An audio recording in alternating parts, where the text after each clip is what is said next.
Good morning and welcome back to another episode of the Done Deal Show. I'm joined by Ben Jacobs from CBS Sports. How are you, my friend? Very good. We are entering into the final month of the window, which means excitement and less than 30 days until sleep as well. Absolutely. But the football's back. The football's back tomorrow. So at least we have something else to occupy ourselves with and not just transfer news. And yesterday, it felt like a gargantuan day. And I was very busy at a Football Terrace live event last night. And we saw Cucurella, here we go. The signing was going to happen. Denials. Let's talk about Wesley Fofana, new bids. Chelsea now being the favourites to sign Jong if he agrees and gives the green light to go. Ronaldo updates some more. And we are going to go through all of that today on the show with Ben Jacobs. Any questions you've got, feel free to send them in right about now. Really, really intriguing to know what you all think and feel. But yeah, I mean, we are going to go into Chelsea. We'll let the audience build up before we jump into them. I know they're the big talking point. I wanted to get your update on Cristiano Ronaldo, though, because yesterday morning it was kind of stated by the manager that there was no permission or it was unacceptable that Cristiano Ronaldo left the game early on Sunday, the first preseason match he's bothered to turn up to. What's the latest with Cristiano Ronaldo leaving? Are there problems in the dressing room with him and the manager? And do you think this could derail an element of this rebuild for Erik Ten Hag? It's a good question. I don't think there's problems between Ten Hag and Ronaldo because the relationship hasn't even formed. And that is the problem rather than their personal or professional relationship. Ten Hag has been blindsided by the whole Ronaldo situation. He couldn't get Ronaldo on a phone to discuss when he was coming back whilst United were on their pre-season tour. And now Ronaldo's back, and there's obviously these mixed messages where he trained before he came back in Man United shorts. He returned, which was the professional thing to do, but reiterated he still wants out the door. And he arrived in a car with Jorge Mendes. He played in pre-season, but was one of a number of players to leave early. And although there's some reports that say that that was the plan to beat the traffic with all of those players, including Cristiano Ronaldo, Ten Hag says publicly it sends the wrong message. So obviously the manager didn't get the memo that those players that had showered could go early. And therein lies the problem at the moment. Manchester United and mixed messages. And the reality with Ronaldo is that he's a Manchester United player, and the stance of not for sale will not be tested until a concrete offer materializes. And I think Manchester United also need to consider, if there's a possibility that Ronaldo goes, who do they need? So if Sesko is one target, that's Jong. But actually, if Ronaldo goes, they need somebody with proven goal scoring or Premier League, I think, experience who can come straight in running. So it's up in the air and it's overshadowing the window, and everyone's talking about Ronaldo instead of getting excited about Erik Ten Hag. So I think Manchester United have always in their own mind had a kind of de facto deadline for the window of the Brighton game, because they want to start the season, hope that Ronaldo is involved in some capacity, scores, becomes happier, sees the club moving in the right direction, heads off to the World Cup, and then is excited by the second half of the season and could extend and then still get Champions League football in the following season at Manchester United. And that's a neat narrative, but is it feasible? So I think, talking to sources, what we are going to see is somebody trying their luck with a concrete offer for Cristiano Ronaldo before the window shuts, whether permanent or loan. And only then are we going to see whether Manchester United's not for sale stance is genuine or just something that they're putting out at the moment in terms of PR. Chelsea still haven't progressed any interest. I know there's some talk that if they don't get other targets, Thomas Tuchel could return late in the window. But for now, Tuchel's not convinced, even though Bowley is intrigued. Bayern have said they're not in the race. Atleti is a club where Ronaldo would like to go, but they'd need outgoings. It's financially impossible at this point. So Ronaldo does not have another offer for a club that has Champions League football yet.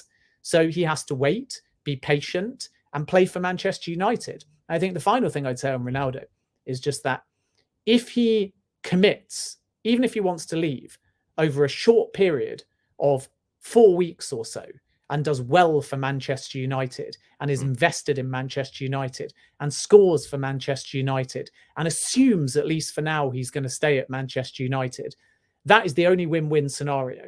Because then from Manchester United's perspective, they get Ronaldo. And if no concrete offers come in, the relationship is repaired.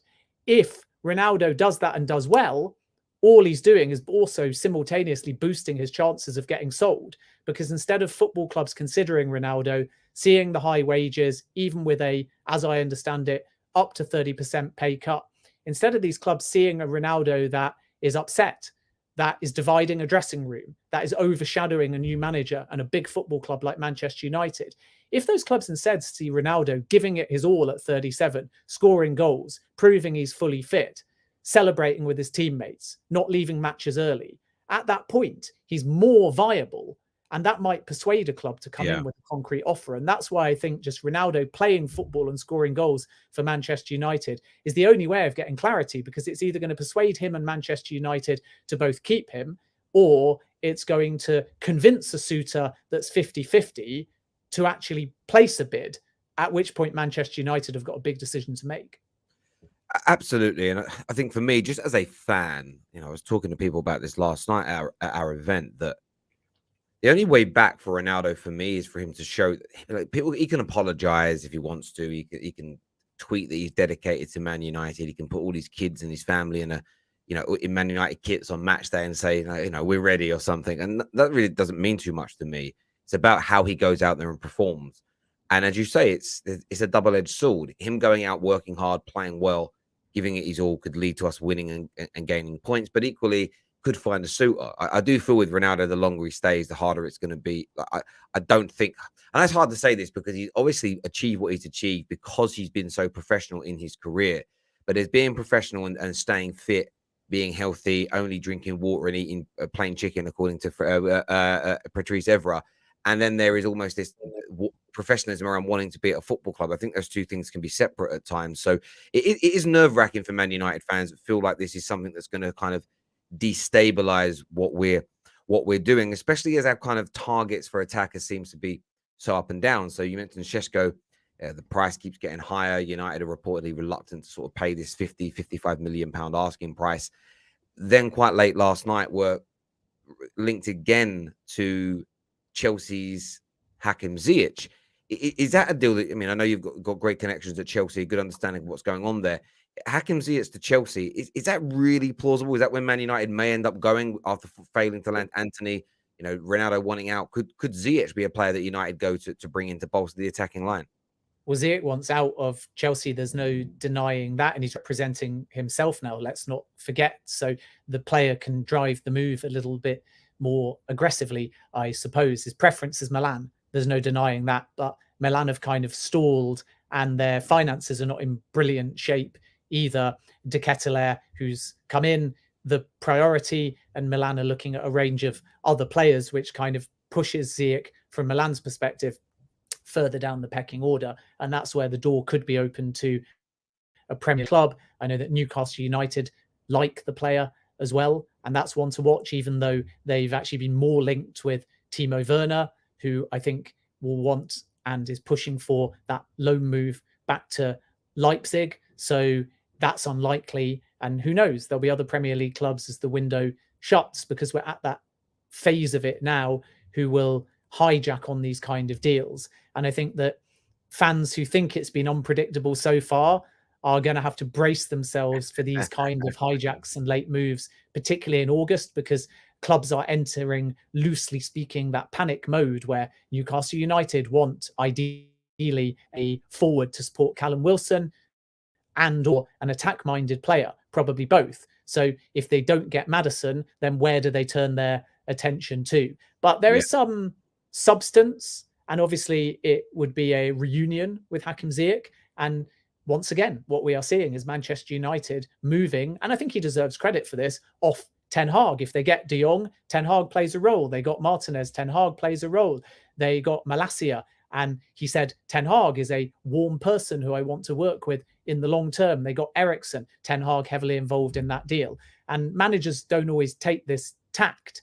They sometimes let their sporting directors do the legwork, but what we're seeing is an active Ten Hag pitching to players. And that may well be the case with Ziyech as well. Chelsea want incomings before they let too many outgoings depart. And some fans will put two and two together and say, if Bowley wants Ronaldo, why can't there be some overlap in terms of discussions? But once again, it's all about convincing Thomas Tuchel to move for Ronaldo. And I sense, were that to happen, it will be later in the window, as or when Chelsea don't get other targets. That's a possibility. Sesko is obviously another one that Manchester United are exploring. They're very far apart in terms of their valuation of the player comparative to the seller, Salzburg. The player in Sesko's case is contracted still for 4 years. And the truth is that Salzburg are in absolutely no rush to sell him. They were looking at the beginning of the window for next summer rather than now. But there's such a high volume of interest over Sesko, and it's snowballing by the day, that they might be persuaded for the right fee. It remains to be seen whether Manchester United can and will pay that. And I come back to one other thing with Ziyech, and also with Sesko, and loans cost money as well, that I've said to you before on this show with Manchester United, that their top spend, even with creative accounting, even with staggered payments, is lower than, let's say, Chelsea or Arsenal in this particular window.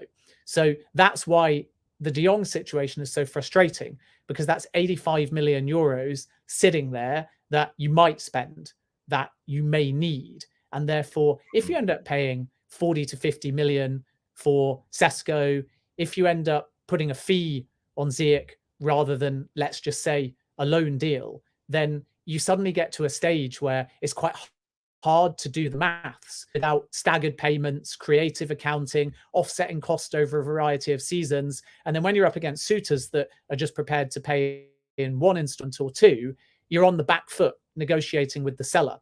And I think one thing fans never do, and as many times it's my window pet peeve, if you like, is they look at every football manager as individual, as finances. They work out whether the fee is valuable and the player is open to it. And they say, why is our club not moving? And they perhaps don't factor in that cumulative budget for all of your signings. So if De Jong is still the priority, that impacts, I think, at Manchester United anyway, it's only my opinion, any other player that is 40 million or above, given who they've already bought and what they've spent to make the maths work collectively rather than for any one individual player.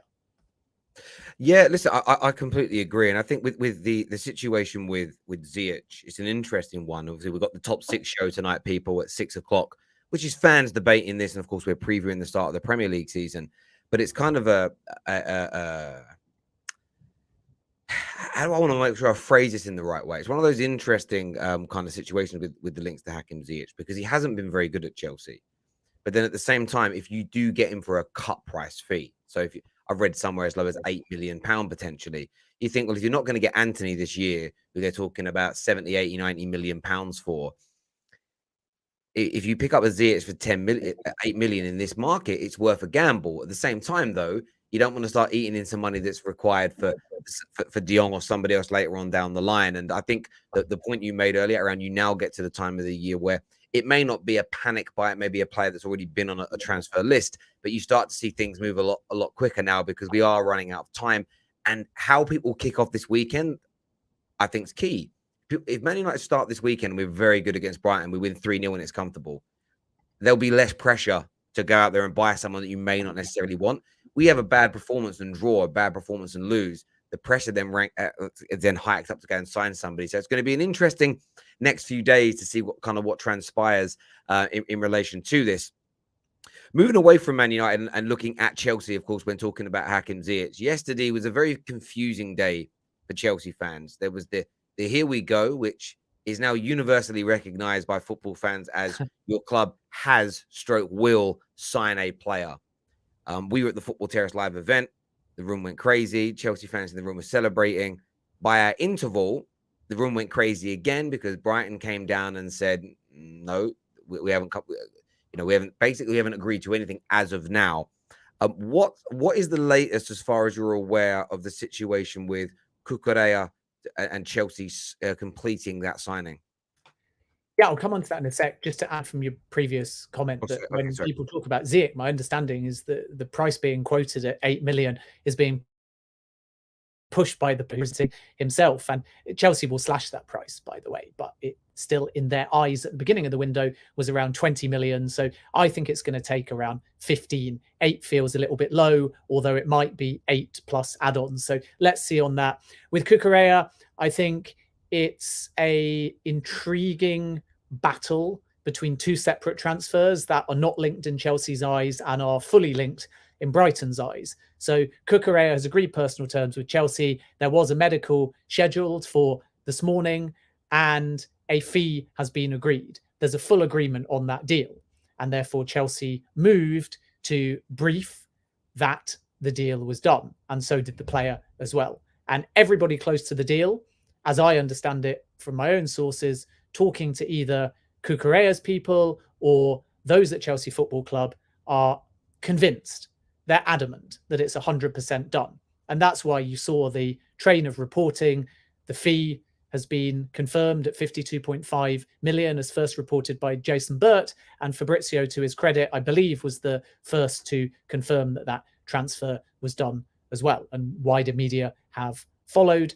So that means that the Brighton statement is a pushback, not based upon negotiation for Cucurella, but the fact that they want Levi Colwill and on a permanent deal.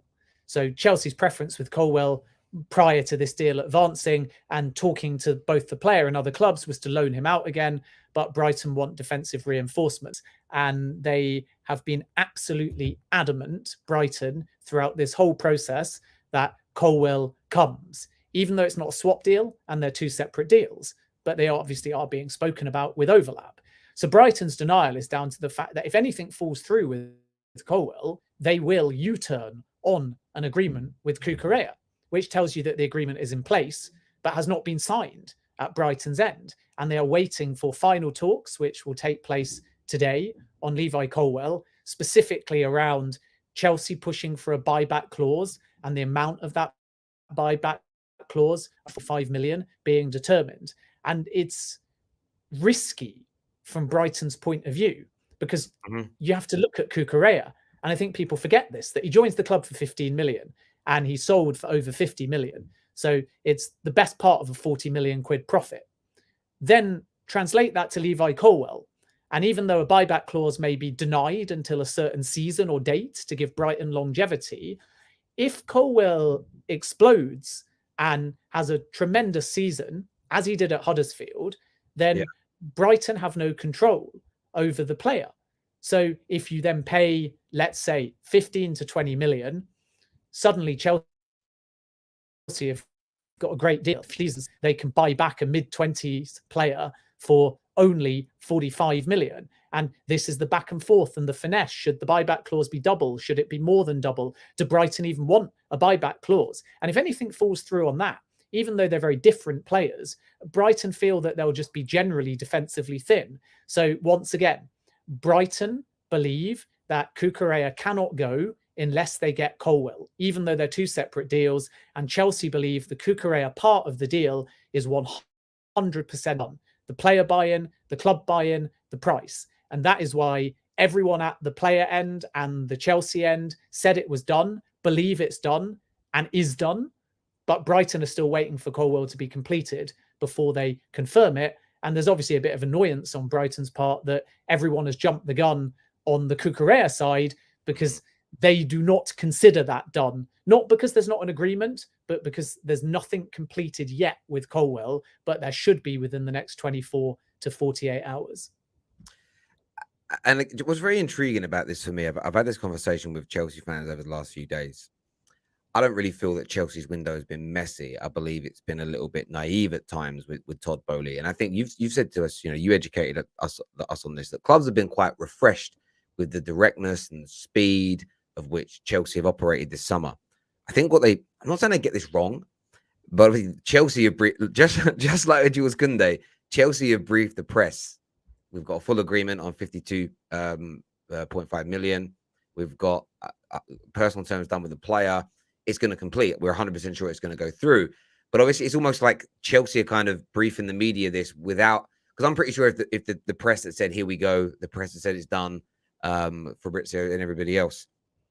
There would have been if they'd have said, yeah, but we can't complete until Brighton give the green light because they're waiting on the Caldwell deal, the here we go tweets wouldn't have happened. Does that make sense? I almost feel like they're giving out information and then new stuff's coming out later, and it's all catching journalists out a little bit, if that makes sense. And that's I've been defending journalists all summer on this. It's a little bit unfair because it's not your fault. You can only report on what you know.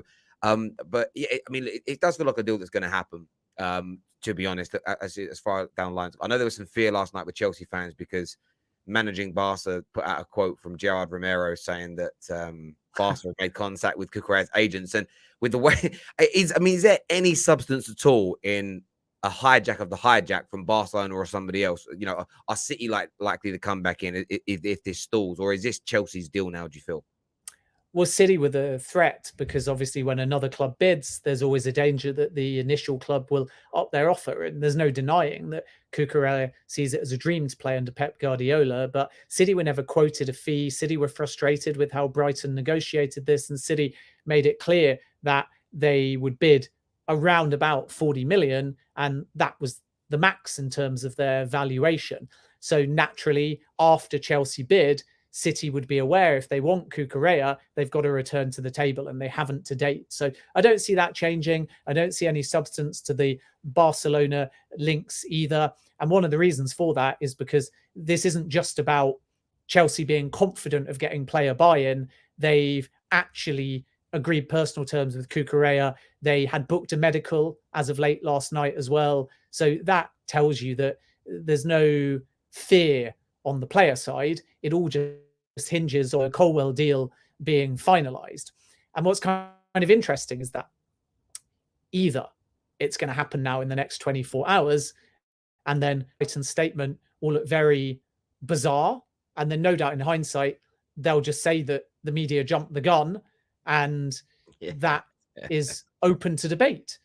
Or we're going to get to game one of the season, Manchester United against Brighton.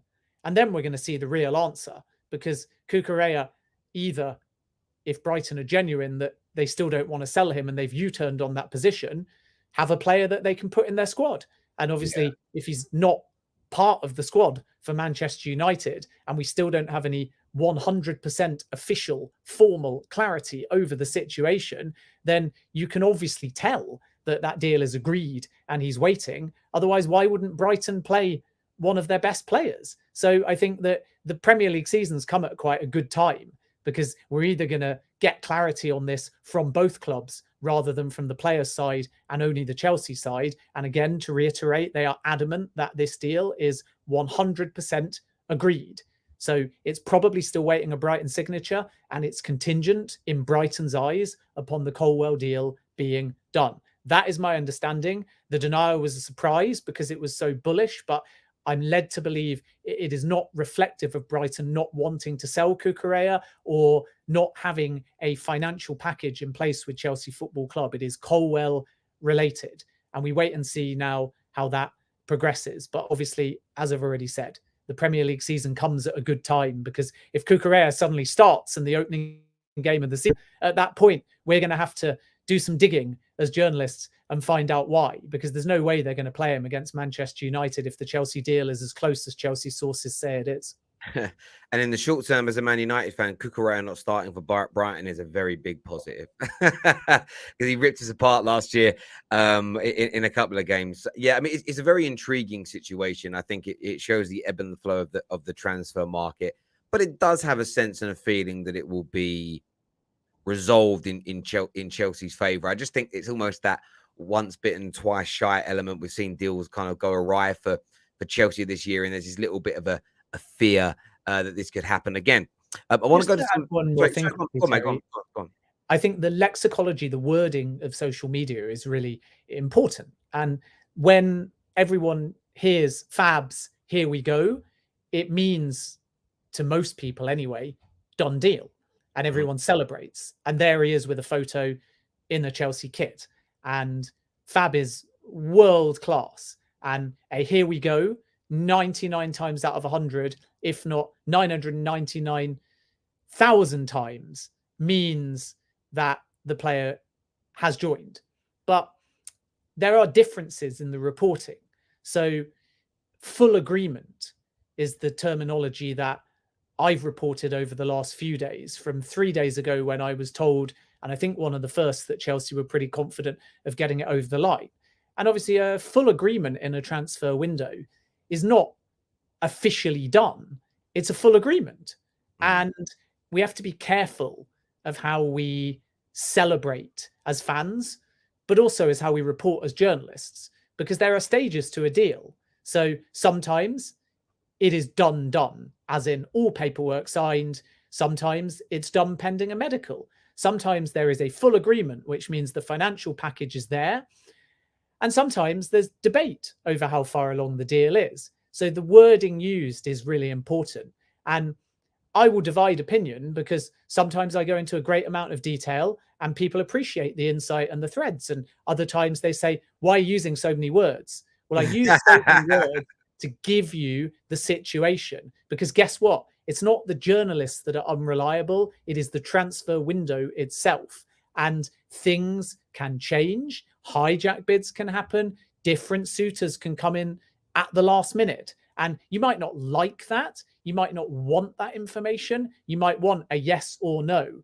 But this is just the transfer window.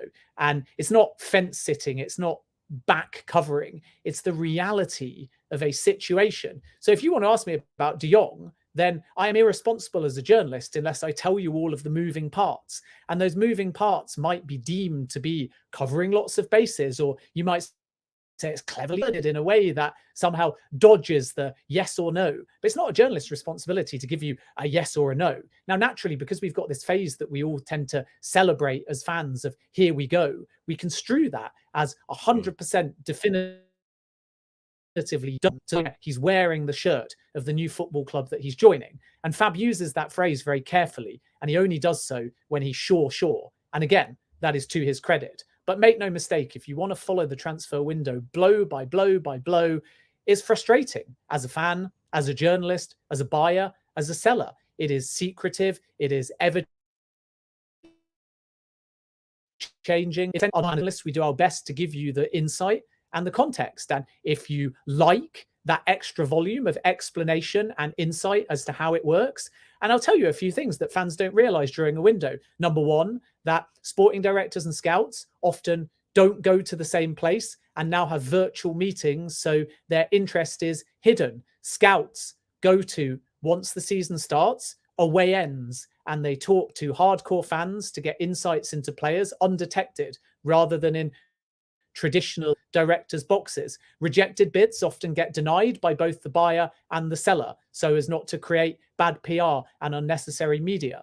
And all these things are part of the games as well. And therefore, as a journalist, we're trying to navigate volume of interest, different permutations, and you either like that and live the transfer window with us as we give you accurate information at the time that could, in some cases, change, or you get a good night's sleep and you wait for your club to tweet who your new signings are and you ignore us. And I think that that is just the reality of the transfer window. And you can follow me, think I add something, or you cannot follow me. But the point with Fab, the point me, the point with other top journalists at outlets, particularly the team-centric ones that do really good jobs of giving you the club information because it's their main focus, is there is zero need to personally abuse us when all we're doing is relaying information that we believe to be correct at the time of reporting.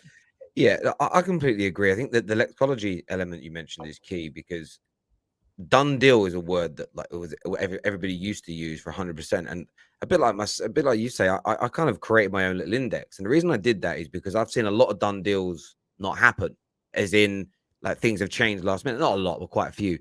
So I've always used done deal being when the clubs agree everything. And then I use deal complete when he actually is holding the shirt, almost just for my viewers, just for when I'm describing what's going on with the transfer in terms of how I'm interpreting it. I differentiate those two things, because we've seen, you kind of use full agreement, and that's where I use my done deal. I use deal complete at the other end of it. And I think that the language is really, really key, and it can become confusing for people. And I've always said this about personal terms. 3 summers running, it was personal terms were agreed even when it was just verbal. Then it was personal terms to be no problem. And this summer, the best adaptation I saw of it was personal terms will not be problematic. It just made me giggle. It was almost every summer there was a different way of saying the same thing. And my view is, well, it just means they're agreed then, doesn't it? If you're not worried about the personal terms, they're essentially agreed. So let's not worry about it. But then, as you say, the viewers can get really, well, you said this and then you said that. And it's, well, okay, but whatever way round you say it, you'll find a hole somewhere. And that's, in fairness, though, that's what 10% of social media users,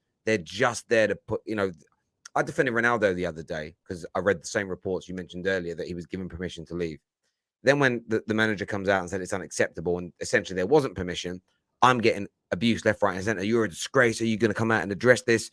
You were wrong. You were like, the amount of people went back to the video. You were wrong. And I've addressed it in a different video saying, yeah, I got that one wrong. I mean, I got it wrong based on the news reports being wrong. It wasn't my information, but you just hold your hands up. But there is that element of social media that just wants to prove people wrong, no matter what goes on. But there we go. We've got a few other super chats before we continue with Chelsea. First one here says, hi, Terry. Great vid this morning. You're the man. Thank you. When will Colleen be back on? And do you still think we might get Anthony? Colleen's back on tomorrow evening, match reaction for Arsenal game with myself and Jess.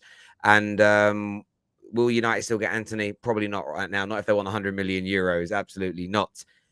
Terry, I'm a member and I'm unable to watch the stream. So you're able to watch this stream. Last night's live event was not streamed. Last night's live event was a purely live. Imagine it being in the theater. It was like theater. It was beautiful. But yes, it was basically a live event you had to be at, which is why we shared the posters with all our members so you guys could book yourselves on. Thoughts on Ziyech? I think we've already touched on Ziyech. I think he's a good player. If it's a low price, I'd be willing to take the gamble. If you start moving into the mid 20s plus, it would be an absolute no from me as a United fan. If United intend to close the gap and challenge in the next 4 to 5 years, we need to outspend the clubs ahead of us in quality and quantity. Such rivals would spend and strengthen every year. Well, you can do that, or you can do what Liverpool do, and you are finite in who you buy. You sign the right targets, and you wait for them to come along, as opposed to just throwing money at the problem. What you're suggesting there, my friend, United have done for 9 years. We've outspent everybody, and it ain't worked. So maybe a different approach from Man United is exactly what's needed. But thank you very much for your super chats and everything you've said. Staying with Chelsea, because there's lots that's happening with them at the moment.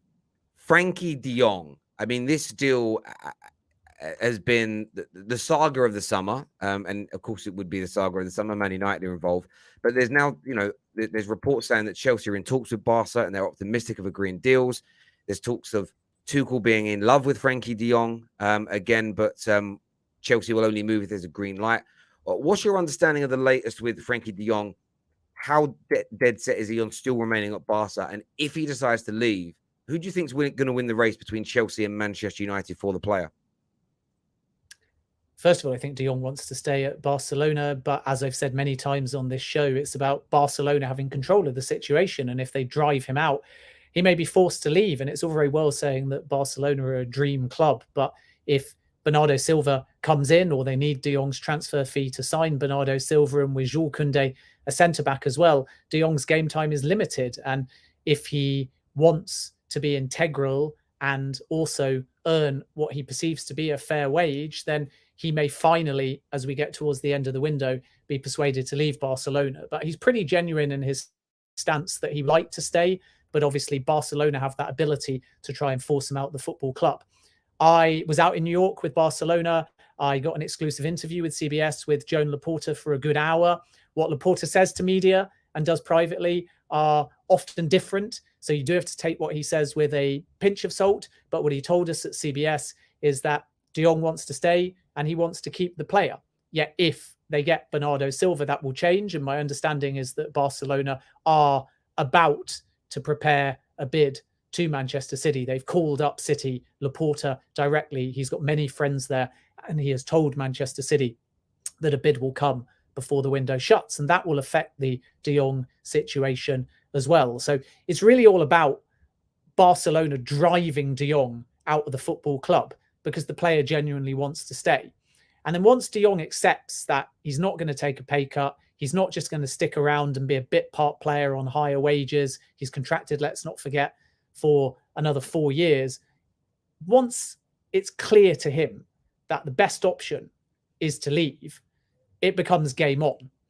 And Manchester United have already agreed a fee. Chelsea are monitoring the situation. They are in direct talks with Barcelona, and that's normal simply because there's a high volume of intertwining targets that the clubs are discussing. So you're not just going to avoid De Jong, but Chelsea at the same time are loosely speaking exploring Aubameyang, and obviously Barcelona are strongly trying to get Azpilicueta and or Alonso over the line. So De Jong is going to come up. But Chelsea's stance is very different to Manchester United's, and this has been apparent to me from talking to Barcelona rather than Chelsea, who have intimated that Manchester United agreed a fee and it was painstaking. And that obviously does tell you that if Barca are also going to put time and energy into agreeing that 85 million euros fee, that they are prepared to sell the player. It cannot be 100% no, whatever Laporta sets. Chelsea's tact, as I understand it from my time in New York with Barcelona and talking to Laporta, is to not move formally unless De Jong explicitly says he wants to join Chelsea Football Club.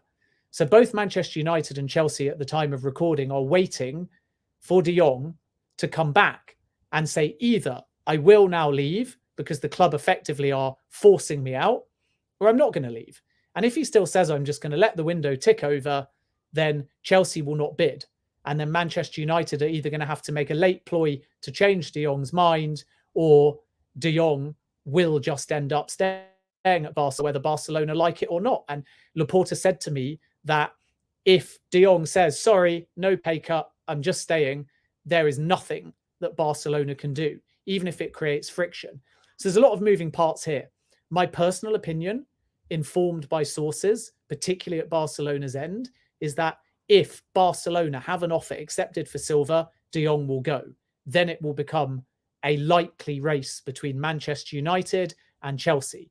If Chelsea move, I think wants Champions League football, making Stamford Bridge slightly more likely. But don't underestimate the influence of Ten Hag in all of this, because with Malacia, he said Ten Hag was warm. With Eriksen, he cited Ten Hag as integral to picking Man United over Brentford. With De Jong, they've got a pre-existing relationship. With Martinez, he again said it was the Ten Hag factor.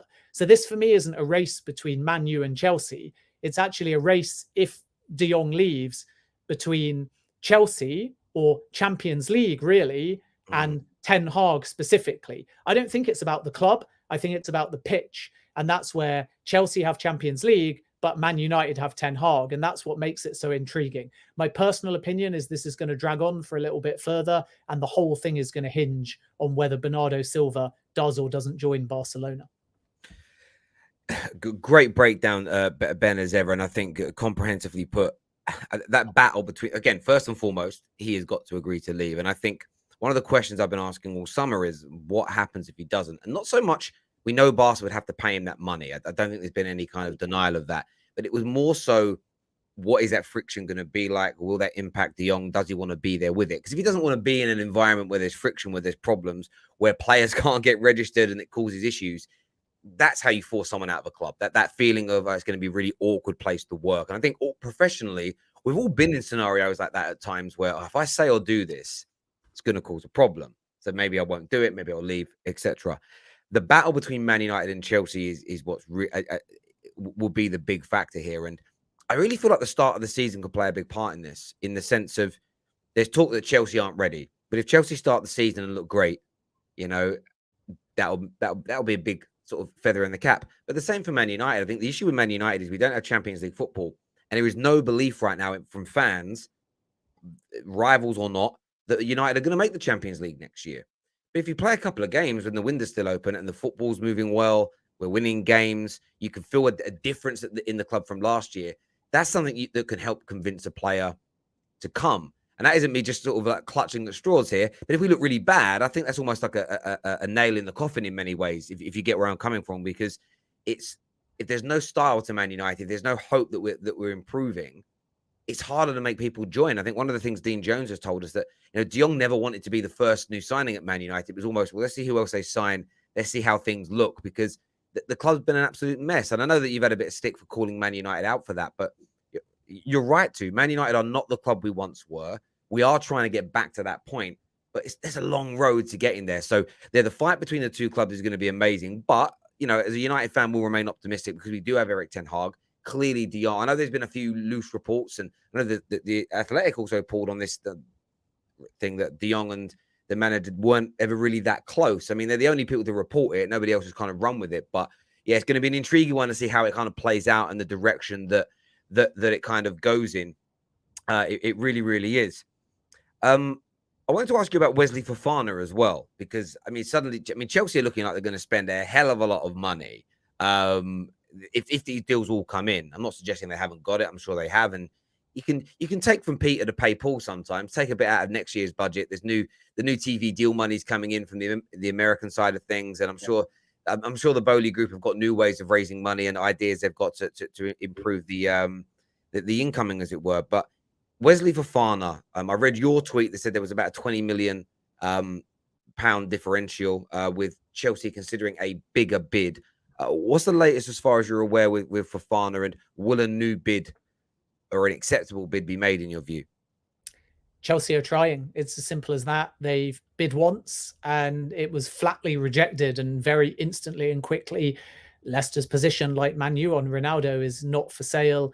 And my understanding, as I think I first reported a few weeks back and even a month ago, is that when Fofana signed his new deal in March, there was a gentleman's agreement that he would be sold for a fair and reasonable price, but in the summer of 2023. So Fofana can't have his cake and eat it, even though he's using social media to be cryptic and imply that he would be open to a move.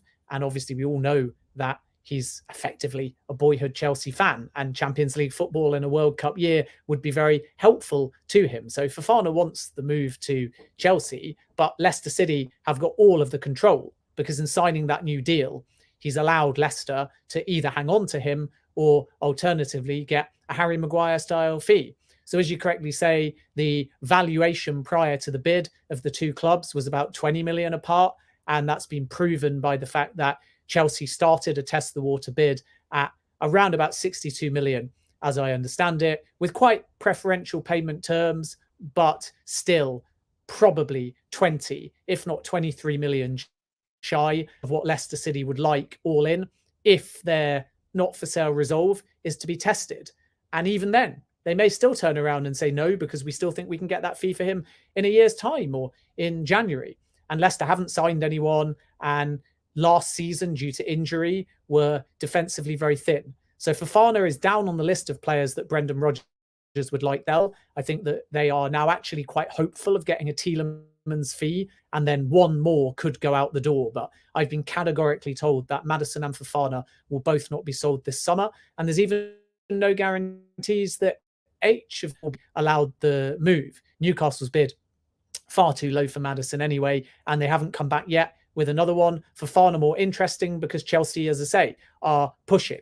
I don't think, talking to sources, albeit on the Leicester side, where you would expect them to be briefing a little higher, that 70 million is going to cut it. People are naturally saying if Chelsea are 60 odd, if Leicester are 80 odd, 70 might do it. I would be surprised if 70 is considered a fair offer. I think Chelsea are going to have to find 80 million, and only then will Leicester's resolve be tested to the point where a difficult but not impossible transfer might happen this window. Chelsea continue. You don't continue and waste your time if it's a flat no. So this isn't Declan Rice territory, where Leicester have said, even if you give us 100 million, there's absolutely no chance of a transfer. But Chelsea are really going to have to break the bank. And again, what I've said many times in terms of do the cumulative maths, not the individual maths on a transfer, is if you want Fofana, you can't get De Jong. If you want De Jong, you can't get Fofana. So two plates are being spun, and not both names are going to be financially possible for Chelsea in this window. Okay. And that's just the reality. Even at 250 or 300 million, it's not going to be possible to bring in both. Fofana is the priority, by the way, over De Jong, because positionally speaking, Chelsea need a centre-back, not necessarily somebody in De Jong's position. But what's interesting about De Jong is that midfielder by name, but by nature can be developed into a centre-back. That is part of the appeal as well. So there's two interesting concurrent big money marquee. Fofana's marquee in terms of potential. De Jong, I would call marquee more in terms of now. But there's two big name, big money signings concurrently being investigated by Chelsea. Only one of them financially this window will be possible. And that was going to be one of my questions for you, because I've been doing shows in the last few days and people are saying, how can they afford it? And I've kind of just said, well, the only way I can see it is if they're going to, be prepared to make a massive loss year one and then not spend as much money next year and balance the books that way. That's the only approach I could see that was feasible. But as you're saying now, you're more informed. You've now changed my mind on that. It's one or the other. So of course, as a Man United fan, I'm hoping that an £80 million agreement is made with Leicester for Fofana, because that takes Chelsea out of the way of taking my Frankie, who I really want, by the way. So that's an interesting piece of information, because I haven't seen much of that really circulating across sort of social media, which I think is absolutely kind of key. I mean, Wesley Fofana for £80 million. I know some Chelsea fans are going to scoff at that.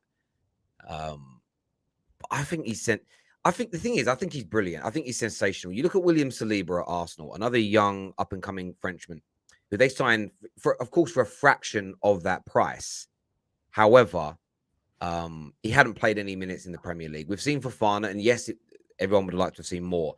But in the 30 to 40 games he's played, you can see that he is a Premier League player. He is Premier League proven and ready to go. Do you think? I know you're a Leicester fan, so it's a little bit of maybe a tough question. But do you feel like Fofana is worth that £80 million? Do you think he'll be good value for money for Chelsea at that rate? Well, it's always going to be good value for Leicester. That's the point of a player that signed in March. They will take above market value. PSG's valuation of Fofana is in the low 50s million wise in English terms, around 60 million odd euros. And that, I think, is what the player is worth. Hence why Leicester are trying to pull off more if they're to be persuaded to sell in this window. Otherwise, they'll just wait a year and then they'll get still probably 60 odd million for him in 12 months' time if he's fit and performs.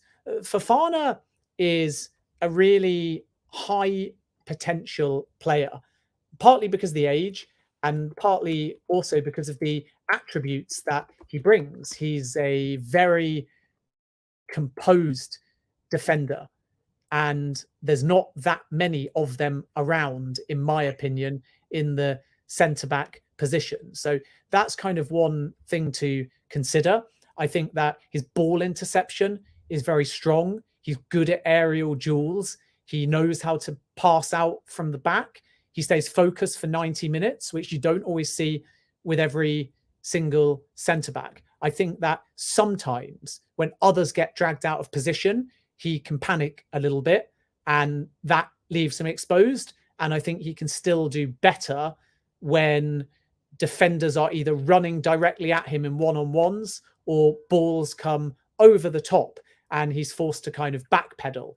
And at that point, I think decision-making is just a little bit less clear. And that split second of uncertainty can leave you exposed. Now, all of those weaknesses are minor and still make him a top class player. But I think those are the areas where he's strong and weak. He indirectly can be of use in a set piece. He likes short passes, which can help build balance and shape and can be good in game management. Doesn't mind a dribble, by the way. Yeah. And he tends to be quite full-blooded in the way that he tackles as well. So he's got a lot of good attributes. And of course, when we talk about a defender's attributes, when you say these things, it can mean nothing because we judge our defenders on clean sheets and collectively, whereas we judge our attackers on, can they score worldies? Have they got power behind their shots? Where do they like to score? Can they give us something spectacular? So it doesn't sound as sexy with a defender, but he is an all-round defender. A little bit like Koulibaly at Chelsea has all-round attributes. But because of his age, there is huge potential to develop. And that is why I think that if Chelsea sign him, providing he lives up to his potential, he stays at the football club as an integral player for a long, long time, and therein is the value. I don't think at 80 million quid or more, he has financial value because you're never going to, in my opinion anyway, sell him on for more than that. So the gamble is in, are we signing someone relatively young to play for Chelsea Football Club as an integral player for many, many years to come? And if it doesn't work, then you're going to have to sell him for less. And even though they're not direct examples, I am immediately thinking of pay at Arsenal, only because, again, you've got what, 72 million quid, I think, off the top of my head. And if they sell him, they're going to have to do so for 20 million. And that is an example of spending big and then selling small if it doesn't work out. Harry Maguire at Manchester United, even though they're saying they're not going to sell him, if they ever do sell him, they're getting nowhere near the 80 odd million quid that they paid for him. So again, that's the risk reward, that you're not buying with bases covered and saying we could loan him out, we could develop him, we could get a higher fee than we paid, he's one for the future. You're buying and saying he's young, but at that fee, he's a marquee signing. So it either works and does so for the best part of a decade, or it doesn't work. And then in 4 or 5 years, you're going to be making probably a 40 million quid loss on the player. Yeah, I've heard with Maguire, it's about £8.53 they're looking to get for him if he's sold. So, yeah, a loss there. I want to say a big welcome, by the way, to my man here. Sorry about the noise. Thank you, Gunner Down Under, for becoming an official member of the Football Terrace. Thank you very much indeed. You also super chatted and said, Terry, bless up. Hopefully we can collaborate. I'm starting my new channel from Australia Down Under. Gunner Down Under. Absolutely, my friend. It would be great to get new faces on the terrace, as always. There's a question here that says, is a loan for De Jong impossible? I'd be surprised, because the loan doesn't solve the deferred wages. The loan would only free up space on Barca's wage bill to register other players, but they're briefing at the moment that they're confident of doing that separate to De Jong. And a loan doesn't offer the kind of stability to the buying club either. Why are Chelsea going to loan for De Jong and probably pay all of his wages, only to give Barcelona the control of hauling him back again? And why would Barcelona want to loan out its short-termist if they're bringing in Silva and Koundé's already arrived? If you got to the very last few days of the window and the situation was not resolved, that's when you can try your luck with a loan. But it's not really in the interest of Chelsea or Manchester United to loan De Jong, because then they have no control over the player.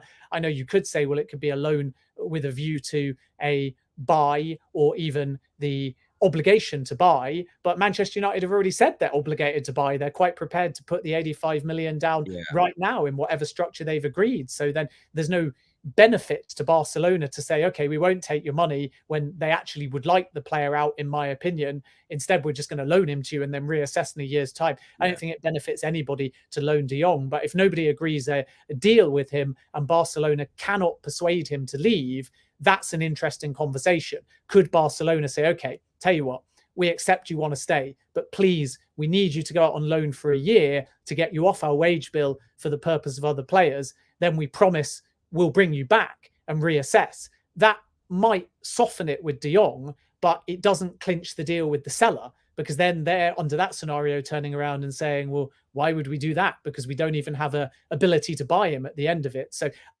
I don't think it'll make a great deal of sense, but let's see how the window progresses, because clubs do crazy things in the final week and final few hours of the window.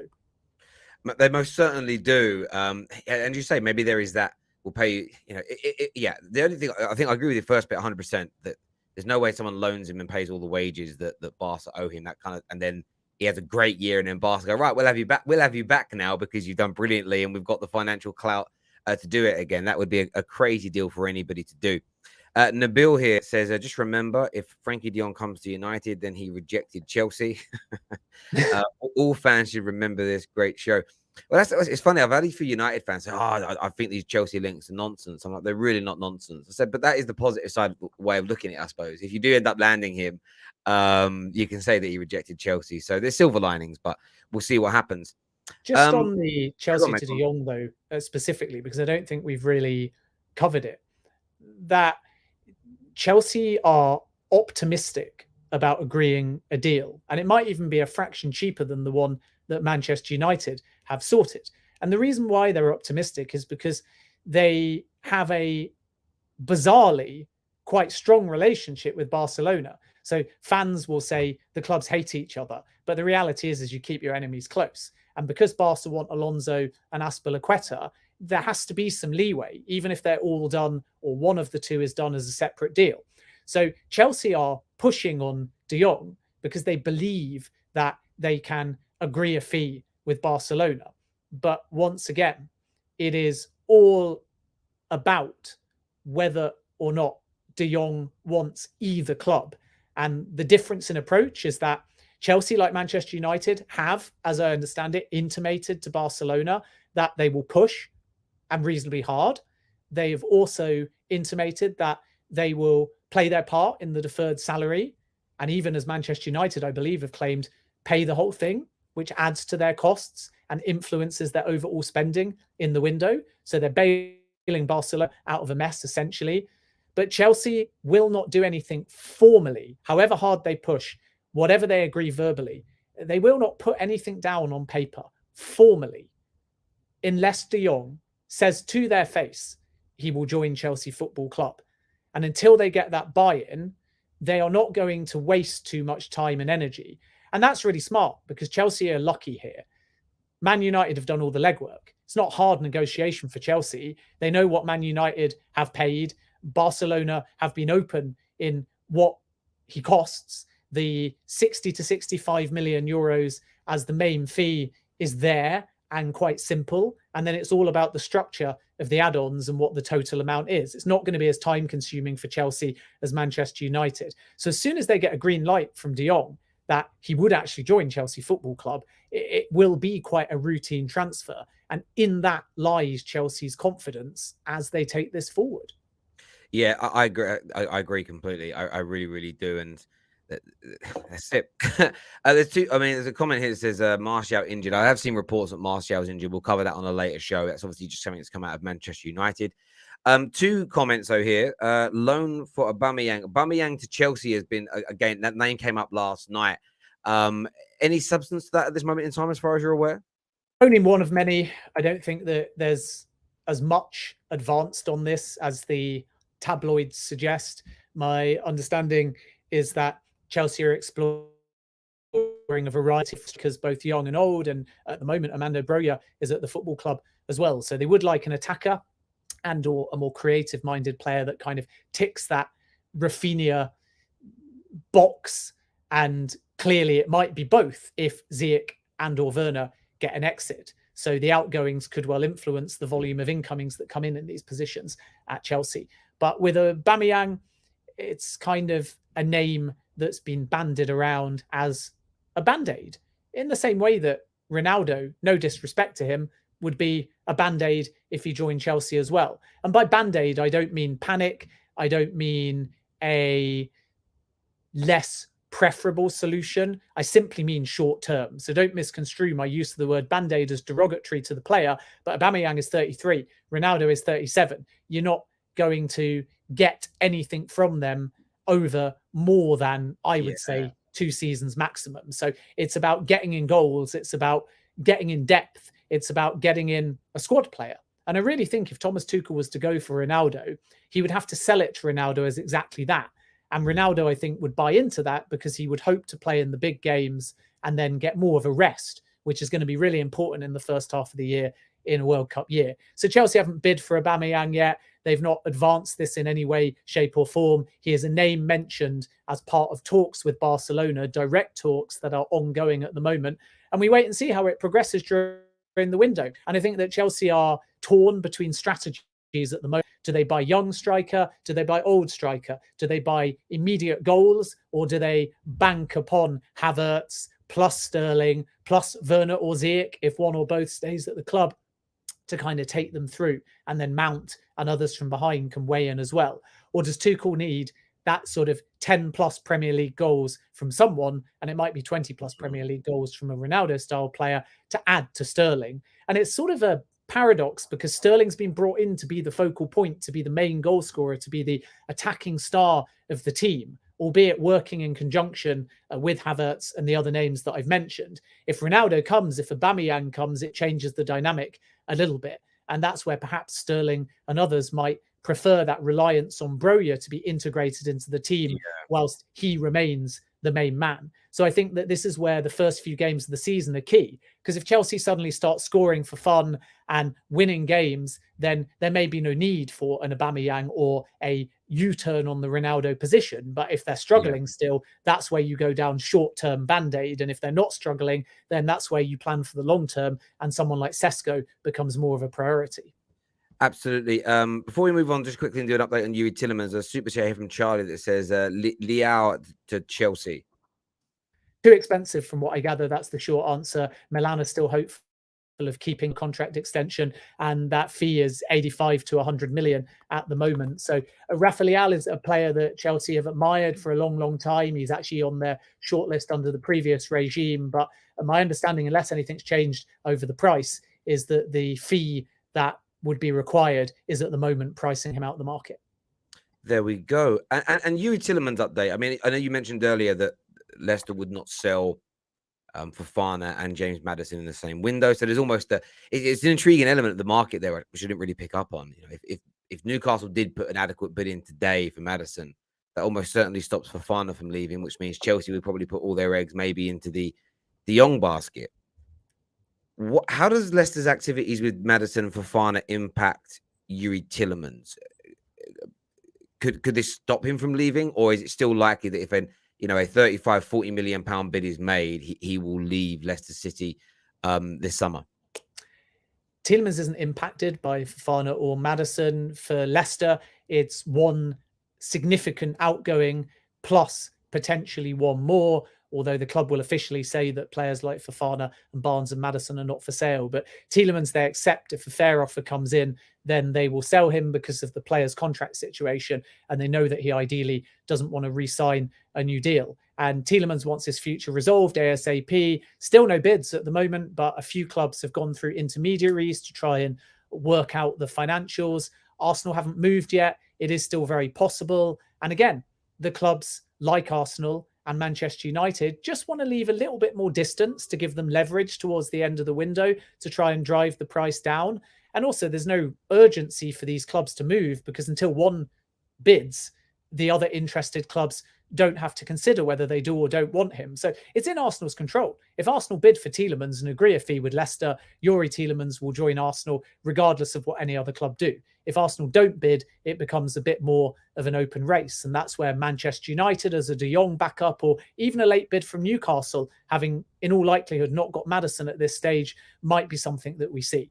So I still expect an imminent bid from somebody for Youri Tielemans, certainly before the window closes, and more likely within the next 2 weeks. But until that bid comes in, Leicester are in a great position. They can plan for him, and they might be able to force him if we got to a surprise eventuality when nobody wants Tielemans, which would be a shock at a bargain price. But if nobody formally comes in for Tielemans, then Leicester can put down a try their luck contract extension and see what happens. But for now, I think the situation is similar, that Leicester privately still think bids will come in for Tielemans.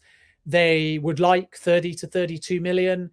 I think the selling clubs that have circled believe that they can get him for just shy of 30 million.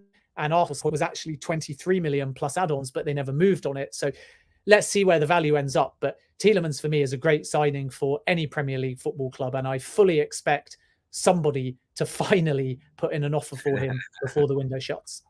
I hear you. I hear you on that. I do. Viewers, just under 3,500 watching live. Please smash that like button for us. Let's get this past 1,000 likes while we're live. Please get that done right about now. Mike B here says keeping it a buck. Ronaldo doesn't have the legs anymore. Let's not kid. Look, he certainly. He does. He's 37, but he still outscored most league-wise. He still outscored most attackers, most players in the world last year in a very average United side. Simon Phillips says Chelsea are going all out. Yeah, I've read that Simon Phillips has said that Chelsea are going for both Fofana and De Jong irrespective, and that's Simon Phillips' report. And we're not on the habit here of the Terrace of like we're hearing what Ben Jacobs has got to say. So Simon Phillips may feel something different, and he is absolutely entitled to on that. Good guy Simon is as well. Ben, if anything doesn't work for Chelsea, we have Maguire. We might let him go for 90 million. It's a great offer.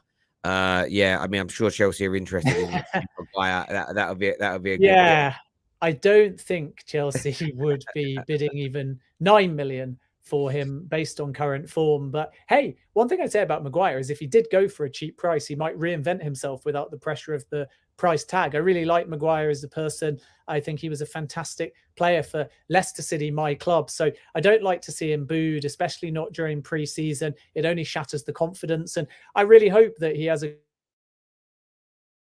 great season, as critics wrong. And on the Fofana plus De Jong, I think that you just have to add up the maths. So what I would say, by the way, is that if under an eventuality, Chelsea got Fofana for their 62 million and then got De Jong for under what Manchester United pay, then it's a different scenario. But what you have to factor in is that at the moment, the asking price based on Man United for De Jong is 85 million euros. So what? That's the best part of 72 million quid. And then if you add 85 million for Fofana, that's 150 million quid plus 17 million in deferred wages, plus 350 odd thousand, maybe 400,000 if some reports are to be believed, for wages, plus Fofana on, as I understand it, 200,000 quid a week. So you've actually almost invested 175 million on two players, plus you're paying them incredibly well per week. You've already spent 50 million all in on Sterling, and then Chelsea are braced for the fact that they might need two more attackers, and then they still may need a right back, and they're going to get a massive fee for Azpilicueta.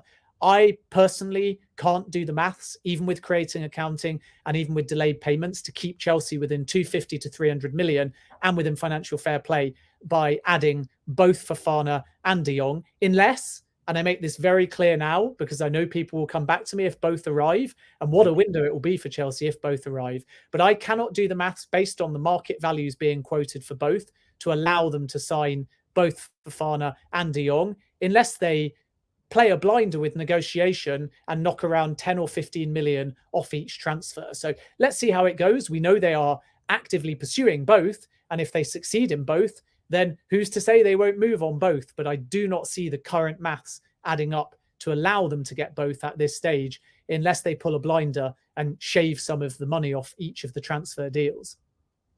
There we go. A very quick question. If Fofana fouls, who's next? Well, I mean, it's not so much who's next as, again, as the window works, the concurrent players that Chelsea are looking at and pushing for, because they desperately need a centre-back. So Cucurella is great in the sense that he can play on the left side of the defence as a centre back, and Chelsea's number one left back is Ben Chilwell anyway, so it feels likely that his short-term role will be as a centre-back. Dumfries is challenging because of the fee being asked, but it's not impossible. Inter, as the window goes on and gets later, I still think are going to need an outgoing to balance their books. And that's where opportunism over Skriniar or Dumfries still might be there. And hey, let's see if PSG return to the table as well, because let's not forget that Skriniar has agreed personal terms with PSG. But the asking price with Skriniar is 70 million euros at the moment, and that's just seen as far too high as far as PSG are concerned. And I think that Chelsea will think that's exactly the same.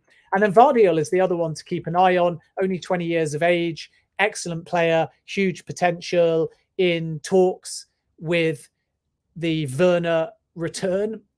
I think it's been made clear to Chelsea that it's not possible, and certainly not a swap deal, and that the preference that, by the way, Salzburg and Sesko are playing the same tactic of trying to hold out for next summer, is that Vardiol won't yet.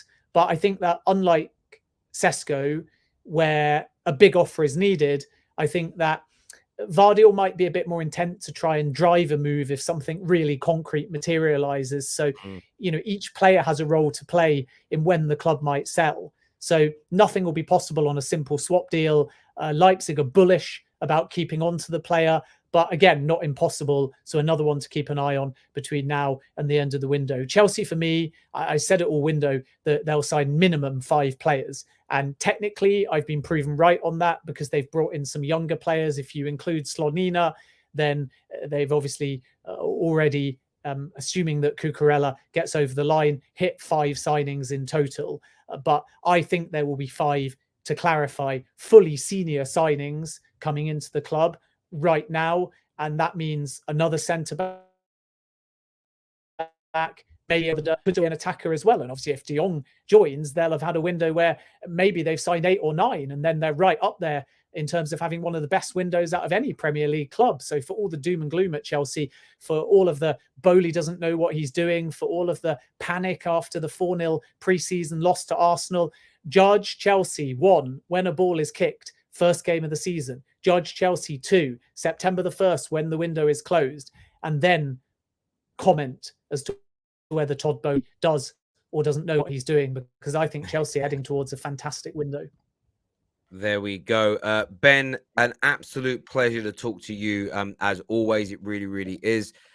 Viewers, make sure you're scanning the QR code on the screen and checking out our title sponsors today at Private Internet Access. Brilliant way of protecting all your data. Links in the description below as well. Ben, I'm sure we'll speak again next week, but enjoy the opening weekend of the Premier League. I'm sure you're going to be very, very busy covering games, keeping up to date with transfer dealings as well. Viewers, before you leave, make sure that like button is smashed. Make sure you subscribe to the Terrace and turn on the bell notifications as well. Very, very important. But until next time, take care of yourselves, everybody. Goodbye. God bless. And we'll see you all again very, very